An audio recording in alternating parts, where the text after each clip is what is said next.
నీ జీవితంలో తెలియకుండా ఎవరో ఒకళ్ళు అడుగు పెట్టుండొచ్చు, కానీ వాళ్ళు నీ జీవితంలో నుంచి వాకౌట్ చేశారంటే వాళ్ళు they are not meant for you. నీ కోసం వాళ్ళని దేవుడు పెట్టలేదు అంతే.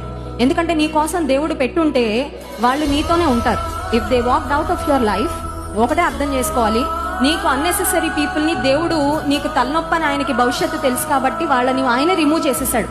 ఆ ప్రాసెస్ కొంచెం పెయిన్ఫుల్ గా ఉంటుంది. ఎందుకంటే డేటింగో లేకపోతే ఫ్రెండ్షిప్ లేకపోతే రిలేషన్షిప్ లోకి వెళ్ళిన తర్వాత ఒక 2 చెక్క ముక్కలు అతికించేసాం అనుకోండి, ఫెవికాల్ వేసి, వాటిని విడదీయాలంటే చాలా కష్టంగా ఉంటుంది. సో ఆ మెమరీస్ లో నుంచి బయటకు రావడానికి it will definitely take a while, సమయం పడుతుంది.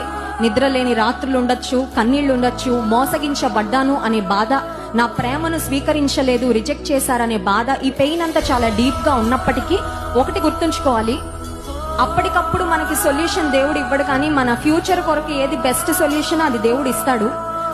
ప్రేమించిన వారు దూరం అయినప్పుడు ఆ వ్యక్తులకి కావాల్సిన సొల్యూషన్ ఏంటంటే వాళ్ళు మళ్ళీ వారి జీవితంలోకి రావాలని కోరుకుంటారు, అప్పుడే ఉపశమనం అని.